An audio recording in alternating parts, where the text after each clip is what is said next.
Hey everyone, this is Mekkah, and you're watching a brand new episode of Fire Emblem Pitfalls, a series where I talk about common misconceptions in the Fire Emblem series. In these videos, I discuss common tips and ideas given by Fire Emblem players or even the Fire Emblem games themselves that, might seem like good ideas, but actually might make things harder on you and more tedious than needed. And I just talk about good Fire Emblem strategies. Disclaimer, the goal of this video is not to tell you how you have to play. This is a single player game, you should do whatever you feel like doing. These are just suggestions that I think will help you. So usually the videos I make are focused on games that have been out for quite some time, like Fire Emblem the Blazing Blade and Fire Emblem the Sacred Stones. That's because I've had a lot of time to analyze them, but today is going to be very different. I'm going to talk about a game that's just about to release, Fire Emblem Treehouse, because in all of people's excitement I can see a couple of small pitfalls that I want to address. Now, talking about pitfalls in an unreleased game is of course vastly different from talking about games that have been out for like 20 years. I know things in, for example, FE7 are pitfalls because I've both played the game and discussed it online with everyone and their dog. I'm not saying I know everything there ever is to know about FE7, but I'm pretty comfortable giving advice on it and discussing common misconceptions. But Treehouse, that's a whole different ballgame. I've seen all the public trailers and some gameplay footage of it, but I haven't taken too deep of a look at the exact stats and mechanics, other than watching some of Mags's character previews.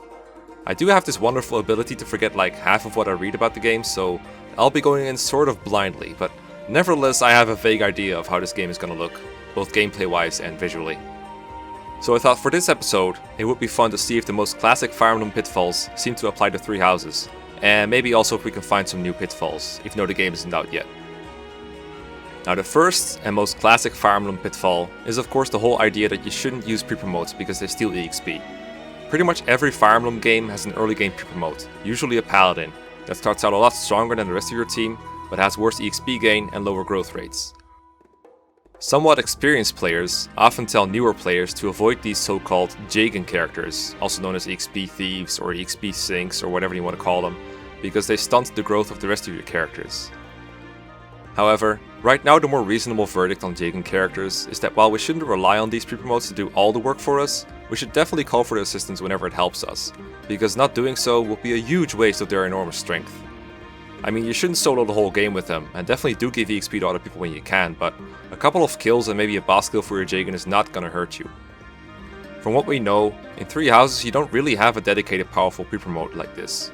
Usually the Jagen is some kind of experienced war veteran, but in this game you're the veteran teaching all these students how fighting goes. Maybe Gerald or some of the other teachers will play this role at some point, but from what we've seen there's nothing like FE7's Marcus or Awakening's Frederick this time around. Still, if at any point you do get a unit that's far stronger than the rest, it goes without saying that you should make use of them whenever it makes sense. Again, don't go clear the whole map with them unless that's your only option, but try not to hold someone back on a reasonable amount just because their stats seem to be too good to be true.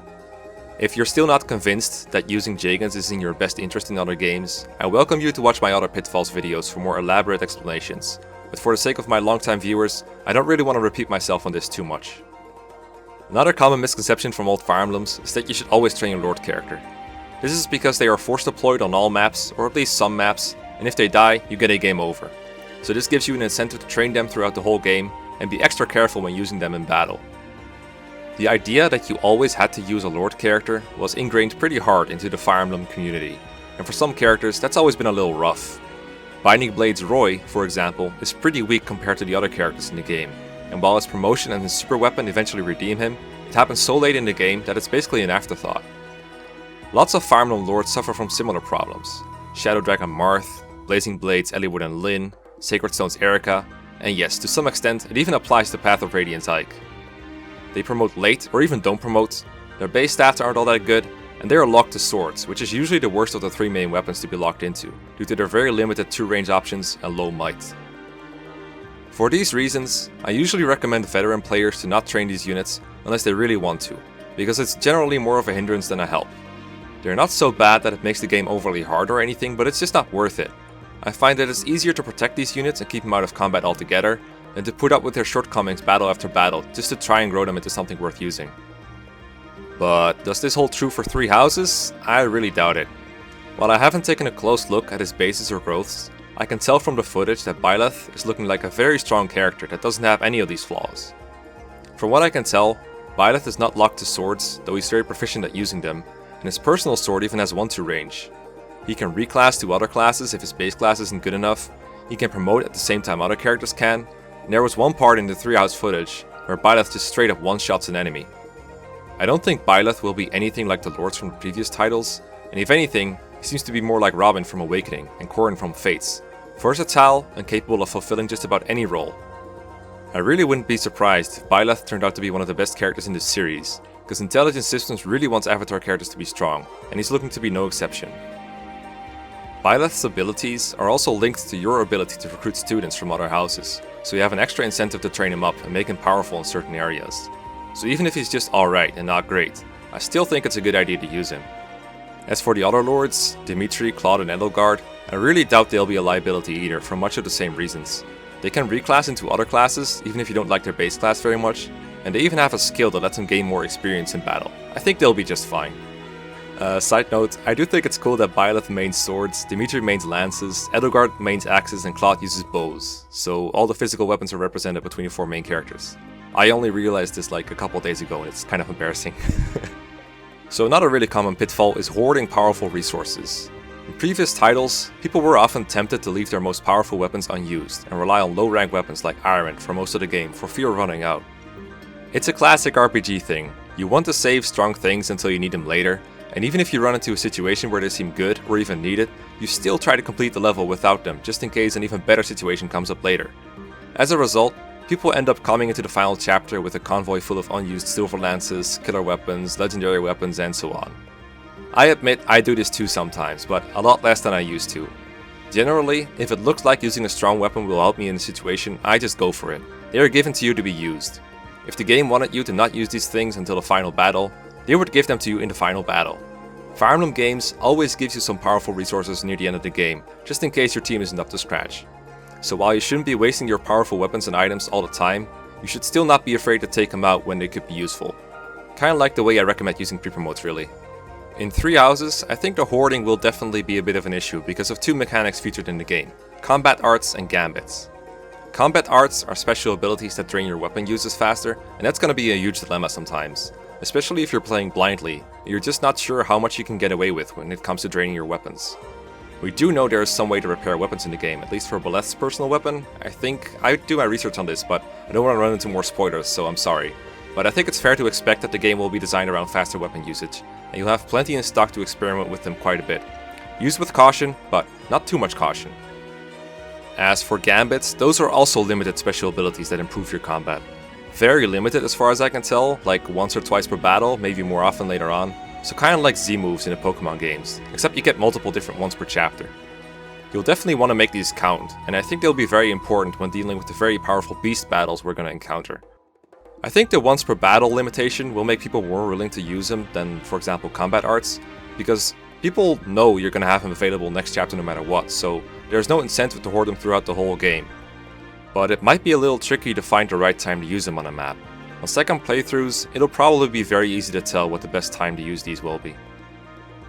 So one more classic pitfall that I dedicated an entire episode to before was the XP distribution. Bottom line, I think people worry too much about micromanaging their experience. It's fun to make sure every drop of EXP is used to a full extent, but throughout the history of Fire Emblem there has never been a game where this was necessary to beat it. You were always free to use pre-promotes to clear tough sections of a map and focusing your EXP on a small number of units to make each of them really powerful. You can even solo most Fire Emblem games with certain characters, and it usually makes the game easier, not harder. I wanted to mention this pitfall because Three Houses looks to be a game that's all about micromanagement and resource optimization in the monastery.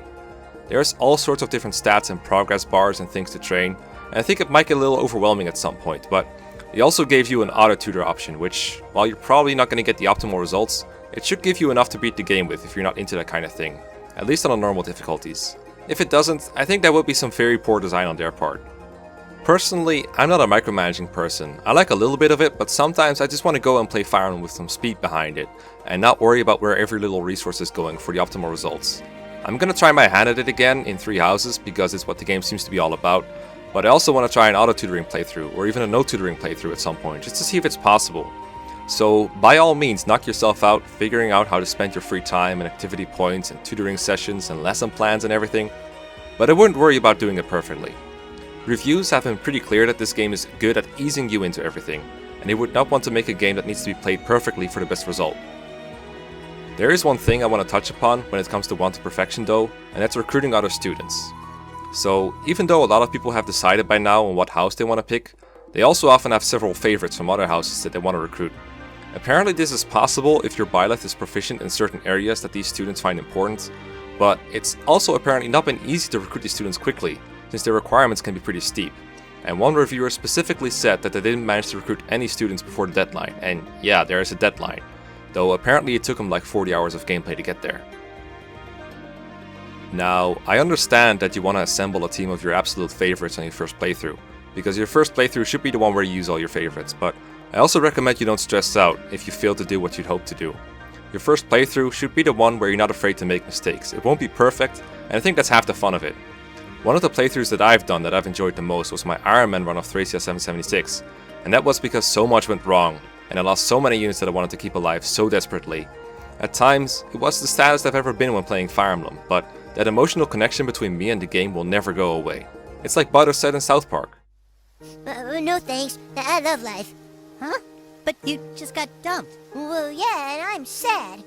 But at the same time, I'm really happy that something can make me feel that sad. It's like, it makes me feel alive, you know? It makes me feel human. The only way I can feel this sad now is if I felt something really good before. So I have to take the bad with the good. So I guess what I'm feeling is like a beautiful sadness. And I think this game has potential for that kind of an experience too, since we know there's going to be tragedies along the way, and we know there's going to be some kind of conflict between the houses. I think it has potential to make the game more dear to our hearts, and I think we should embrace that, so don't worry about your first playthrough not being perfect. So, in conclusion... I guess that sounds stupid. Yeah.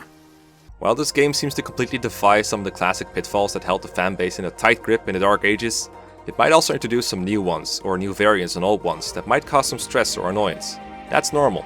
And all I can really offer is, don't worry, this game is not going to softlock you just because you're using the tools given to you, or even because you're not using the tools given to you, and you will eventually be able to beat the game. And if things don't go well on your first time around, well, this game has so much replay value that you'll probably want to pick it up again and fix your errors from the last time. After all, you will have 2, maybe even 3 more houses to play through. And that's all I got for today's Emblem Pitfalls. I hope you're gonna have a blast with 3 houses, have fun, and if you had a good time, please hit the like button, join the Alliance by turning it blue. Peace!